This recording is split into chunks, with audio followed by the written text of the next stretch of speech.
जय हिंद दोस्तों, स्वागत है आपका हमारा YouTube channel VN Singh classes में। हम लोग जो पॉलिटिकल साइंस कवर कर रहे हैं ये उसका आज हम लोग इसके पहले वाले में बात में हमने प्रीएम्बल जो था आपका उसको हमने कवर किया था। अब आज से स्टार्ट होगा हमारा पार्ट 1। ठीक है, पार्ट 1 जो आपका भारत और उसके जो राज्य हैं यानी कि जो इंडिया और उसके संघ। देखिए पहला आर्टिकल हम लोग स्टार्ट करेंगे आज। पहला आर्टिकल कहता है कि name and territory of the union. ठीक है, जो आपका क्षेत्र है, राज्य क्षेत्र हैं और जो आपका संघ है उसका नाम क्या होगा, यानी देश का नाम क्या होगा। देखिए देश का नाम पहला जो आर्टिकल है वो ये क्लियर कर देता है कि हमारे कंट्री का नाम क्या होगा। ठीक है, नाम पे बहुत झगड़ा चलता है, इसे कोई हिंदुस्तान, कोई भारत, कोई इंडिया, कोई क्या क्या बोलता है। तो देखिए पहला आर्टिकल ये क्लियर कर देता है कि इंडिया नाम क्या है, इंडिया दैट इज भारत, जो भारत है। देखिए क्या हुआ कि जब कॉन्स्टिट्यूएंट असेंबली में जब नाम की बात चली तो ये हुआ कि बहुत सारे ऐसे लोग थे जो भारत रखना चाहते थे, जो कहते थे कि भारत हमारा एक पुरातन नाम है, प्राचीन समय से ये नाम चलता आ रहा है, इसीलिए हम लोग भारत यूज करेंगे। कुछ लोग थे जो कहते थे कि नहीं, इंडिया एक मॉडर्न नाम है, हमें इंडिया रखना चाहिए। और बहुत सारे उस समय के जो ट्रीटी या जो अंग्रेज जो बाहर से आए थे, बहुत सारे ऐसे रूल रेगुलेशंस बने हुए थे, उसमें इंडिया का नाम, इंडिया ही भारत के मतलब इंडिया ही देश के नाम के रूप में यूज किया जा रहा था। तो अब ये प्रॉब्लम हो गई कि इंडिया रखे कि भारत रखे।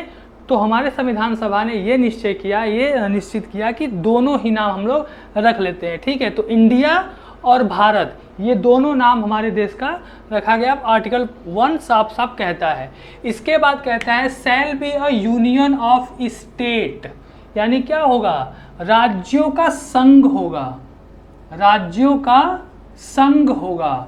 ठीक है, देखिए राज्यों का संघ का जो मतलब है, सीधा सीधा ये कहता है कि देखिए हमारे यहाँ जो राज्यों का संघ है, जो यूनियन ऑफ स्टेट है, इसका मतलब ये नहीं है जैसा कि यूएस में है। देखिए यूएसएसआर में जो देखिए हमारे यहाँ कंट्री का जो स्ट्रक्चर है वो फेडरल ही है। ठीक है, लेकिन यूएस के फेडरल स्ट्रक्चर से हमारा स्ट्रक्चर डिफरेंट इसलिए है क्योंकि यूएस के जो स्टेट हैं वो आपस में समझौते और करार के रूप में बने पड़े हैं। ठीक है, उनके बीच में करार है। यूएस के जितने भी स्टेट हैं आपस में इनके बीच में अग्रीमेंट है। ये अग्रीमेंट के सहारे, देखिए कोई भी स्टेट होते हैं, कोई भी आपका अगर जो स्टेट आपस में जुड़े होते हैं बड़े कंट्री में, तो वो दो तरह से होते हैं। एक होता है कमिंग टुगेदर, ठीक है, मतलब एक साथ आके ये मिलते हैं। तो ये आपका एक साथ आके इन्होंने एक कंट्री का एक फेडरल स्ट्रक्चर का निर्माण किया है। ठीक है, और सीधा सीधा मतलब क्या है कि इसमें से कोई भी स्टेट वो फेडरल स्ट्रक्चर से अलग हो सकता है। लेकिन हमारे यहाँ क्या है कि जो राज्य है, जो राज्यों का जो संघ है, वो किसी समझौते या किसी अग्रीमेंट के तहत आपस में एक साथ नहीं आए हैं। ठीक है, और कोई भी राज्य इस संघ से अलग नहीं हो सकता। तो जो यूनियन ऑफ स्टेट है, राज्यों का संघ है, इसलिए बनाया गया कि प्रशासनिक स्तर पे यानी कि एडमिनिस्ट्रेशन के रूप में, प्रशासनिक रूप लेवल पे हम अच्छे से इसको गवर्न कर सके, अच्छे से कंट्रोल कर सके। इसीलिए देश को स्टेट, स्टेट को राज्य और राज्य को तहसील, ब्लॉक और ग्राम इस लेवल पे बांट दिया गया, जिससे कि उसको शासन करने में आसानी हो, यानी प्रशासनिक लेवल पे करने के लिए इसको बांट दिया गया। तो पहला आर्टिकल जो है साफ साफ कहता है कि देश का नाम जो है वो भारत होगा, भारत या इंडिया, और ये एक यूनियन ऑफ स्टेट होगा। दूसरा आर्टिकल आपका कहता है कि the states and the territories thereof shall be specify in the first schedule. अब बात करता है कि जो स्टेट है यानी कि जो राज्य है और जो राज्य क्षेत्र यानी कि जो संघ शासित क्षेत्र, टेरिटरीज यानी कि जो राज्य क्षेत्र हैं, वो कौन होंगे। तो साफ साफ बताया है कि जो हमारा कॉन्स्टिट्यूशन में जो पहला शेड्यूल है, फर्स्ट शेड्यूल यानी कि पहली अनुसूची में जो स्पेसिफाई किया गया है, जो निर्दिष्ट किया गया है, वो पहली अनुसूची के अंतर्गत वो स्टेट और राज्य क्षेत्र आते हैं। ठीक है, अब देखिए जो टेरिटरी यानी कि जो राज्य क्षेत्र भारत के अंतर्गत आते हैं, इंडिया में आते हैं, उनको 3 लेवल पे डिवाइड किया गया, 3 कैटेगरी में डिवाइड किया गया। पहला है आपका the territories of the state, राज्य के राज्य क्षेत्र। ठीक है, दूसरा है आपका यूटीज यानी यूनियन टेरिटरीज, ठीक है, संघ शासित राज्य क्षेत्र। ठीक है, जो आपका पहला शेड्यूल में दिया गया है। जो देखिए जितने भी आपके स्टेट हैं, राज्य हैं, भारत के अंतर्गत यूनियन टेरिटरीज हैं, यूटीज़ हैं, ये सब आपका जो 12 शेड्यूल है उसमें पहले शेड्यूल में ये सब चीज़ें लिखी हुई है, ठीक है, स्पेसिफाई किया गया है। सी कहता है कि सच अदर टेरिटरीज एज में बी रिक्वायर्ड, अगर कोई भी ऐसा टेरिटरीज हो, कोई भी ऐसा राज्य क्षेत्र हो जो ज़रूरत हो, उसको भी हम इसमें स्पेसिफाई कर सकते हैं, पहले शेड्यूल में उसको बता सकते हैं। अब देखिए ये आपके आर्टिकल 1 के अंतर्गत ये सभी आते हैं। अब आर्टिकल दूसरा, सेकेंड आर्टिकल जो आपका इंपॉर्टेंट आर्टिकल है वो क्या है, कह रहा है कि जब नए स्टेट का अगर मतलब नया स्टेट बनाना हो, ठीक है, नए स्टेट के रूप में एडमिशन या एस्टेब्लिशमेंट ऑफ नए स्टेट, तो नए स्टेट कैसे बनेंगे, तो नए स्टेट का अगर बनना हो, अगर नया स्टेट बनाना हो तो वो नया स्टेट संसद कानून के द्वारा बनाएगी। संसद जो है वो लॉ यानी कि कानून के द्वारा बनाएगी, ठीक है। और ध्यान रखिएगा ये जो कानून, इसके अंतर्गत जो भी लॉ पास किए जाएंगे पार्लियामेंट में वो उसके लिए स्पेशल मेजॉरिटी की ज़रूरत नहीं है, ठीक है, नॉर्मल मेजॉरिटी से ये पास होते हैं। तो पार्लियामेंट में भी law admit into the union और establish new states on such terms and conditions of the ठीक, जैसा संसद उस समय सोचेगी, जैसा संसद को उस समय के सर्कमस्टांसेस के अकॉर्डिंग जो भी लगेगा, उस नए राज्य क्षेत्र को संघ में या नए राज्य के रूप में उसे एडमिट कर सकती है या उसे इस्टेब्लिश कर सकती है। कैसे कर सकती है, कानून बनाकर, ठीक है, संसद के द्वारा लॉ बना के, लॉ पास करके या कानून बना के, ठीक है। अब सबसे इम्पॉर्टेंट अगर कोई आर्टिकल है, सबसे इम्पॉर्टेंट है और सबसे मतलब कह सकते हैं कि कंट्रोल इस पर केसेस भी हैं, तो वो है आपका तीसरा, थर्ड आर्टिकल।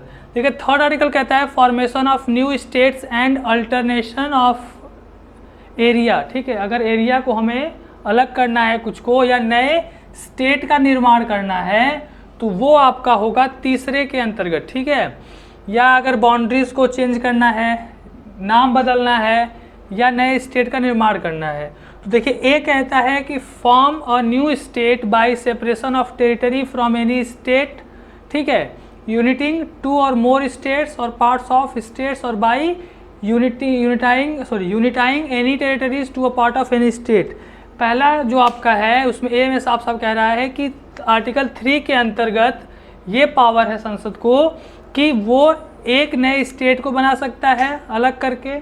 तो नए राज्य जो आपके नए टेरिटरीज, देखिए दो या दो से अधिक स्टेट्स को आपस में उनके बाउंड्रीज कट करके नया स्टेट बनाना, ठीक है, या जो आपके कह रहा है कि नए स्टेट को जोड़ना, किसी टेरिटरीज को लेना, किसी टेरिटरीज को मिलाना, इस तरह से नए स्टेट का जो निर्माण होता है वो आपका आर्टिकल 3 के अंतर्गत होगा। जैसे मान लीजिए, जैसे आपका एग्जांपल हम ले रहे तो 2000 के अंतर्गत जो आपके नए स्टेट बने, छत्तीसगढ़, झारखंड और उत्तराखंड, ये तीनों आपके आर्टिकल 3A के अंतर्गत बने थे, ठीक है, आर्टिकल 3A के अंतर्गत बने थे। अभी जो रिसेंटली 2015 में आपका तेलंगाना जो नया स्टेट बना है वो भी आपका इसी आर्टिकल के अंतर्गत बना है, ठीक है। इसके अंतर्गत आपका जो आर्टिकल 3 है, इसके अंतर्गत हम लोग कह सकते हैं कि जो आपका अगर किसी स्टेट के एरिया में अगर मतलब एरिया जो है उसको अगर बढ़ाना है या अगर एरिया को घटाना है या किसी स्टेट के नाम को बदलना है, तो ये सब आर्टिकल 3 के अंतर्गत संसद को पावर है कि वो ये कर सकता है, ठीक है। अब इसी पे हम लोग एक इम्पॉर्टेंट क्वेश्चन देखते हैं आर्टिकल 3 के अंतर्गत, जो बहुत ही मतलब कह सकते हैं कि इम्पॉर्टेंट क्वेश्चन है। वो है आपका केस है इन री बेरू बारी केस 1960 में ये इम्पॉर्टेंट क्वेश्चन था। ये आपका केस था आर्टिकल 3 के अंतर्गत। देखिए क्या हुआ था कि 1960 में आपको पता होगा कि 1947 में हमारा जो देश था वो आज़ाद हुआ और आज़ाद होते ही दो नए राज्य का निर्माण, दो नए कंट्री का निर्माण हुआ, भारत और पाकिस्तान, ठीक है। तो भारत और पाकिस्तान के बंटवारे के साथ जो भारत का जो बाउंड्री था भारत और पाकिस्तान के बीच का, उसको विभाजन करने के लिए, उसको बाउंड्री बनाने के लिए जो आपके एक थे सर सिरिल रैडक्लिफ, इनको बुलाया गया इंडिया में, ठीक है। और इंडिया की ज्योग्राफी थी, हिस्ट्री थी, जो भी कुछ था उसके बारे में इनको कुछ पता नहीं था। तो जब ये इंडिया और पाकिस्तान के बीच का जो बंटवारा था, जो बाउंड्री था, जब उसको बांटने के लिए आए तो आप जब इधर देखेंगे जो आपका आज का जो बांग्लादेश है और ये आपका वेस्ट बंगाल है, तो बांग्लादेश आज का जो है उस समय उसको ईस्ट पाकिस्तान कहते थे, ठीक है, ईस्ट पाकिस्तान था। 1971 में ये फ्री हो गया और बांग्लादेश बना।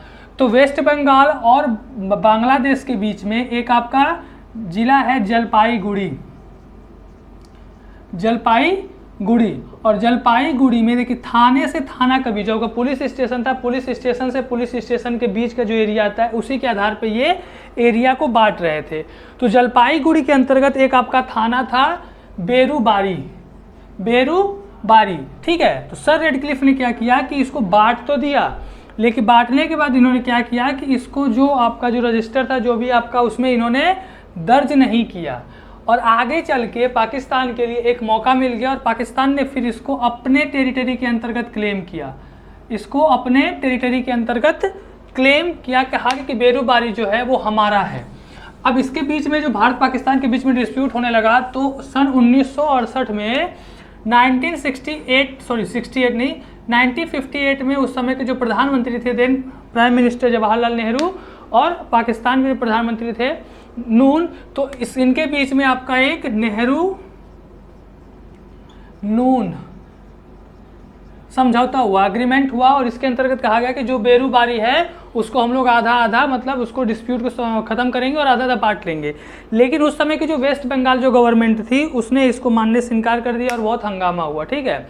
बाद में क्या हुआ कि नेहरू ने इस केस को सुप्रीम कोर्ट को सौंप दिया और कहा कि आर्टिकल 3 के अंतर्गत जो भी चीज़ें हैं उसको जो है सुप्रीम कोर्ट डिफाइन करे। तो सुप्रीम कोर्ट ने कहा कि अगर किसी नए जो राज्य हैं उनका निर्माण करना है, अगर किसी क्षेत्र को अपने अंतर्गत मिलाना है, ये सब हम आर्टिकल 3 के अंतर्गत कर सकते हैं, लेकिन अपने राज्य को सीज करना यानी अपने किसी एरिया को दूसरे को देना, ये हम आर्टिकल 3 के अंतर्गत नहीं कर सकते, क्योंकि आर्टिकल 3 के अंतर्गत जो भी चेंजेस होंगे वो नॉर्मल मेजॉरिटी यानी कि आपका सिंपल मेजॉरिटी के अंतर्गत हो जाएगा, ठीक है। इसके लिए कोई स्पेशल एक्ट नहीं बनाना, यानी कि आपके इसके लिए स्पेशल मेजॉरिटी की जरूरत नहीं पड़ती है। ये आर्टिकल 368 के अंतर्गत नहीं होता है, ठीक है। जबकि अगर हम कोई भी एरिया अगर सीज कर रहे हैं, कोई भी एरिया अगर किसी अदर कंट्री को सौंप रहे हैं, तो उसके लिए हमें आर्टिकल 368 के अकॉर्डिंग चलना पड़ेगा। यानी 368 का मतलब क्या है, आपका कॉन्स्टिट्यूशनल अमेंडमेंट, यानी संसद का कह सकते हैं कि संविधान संशोधन के जरिए ही हम कर सकते हैं, ठीक है। तो ये एक मतलब इम्पॉर्टेंट एक आपका जजमेंट आया सुप्रीम कोर्ट का। और इसके अंतर्गत फिर क्या हुआ कि 9th कॉन्स्टिट्यूशनल अमेंडमेंट एक्ट आया आपका 1960, ठीक है।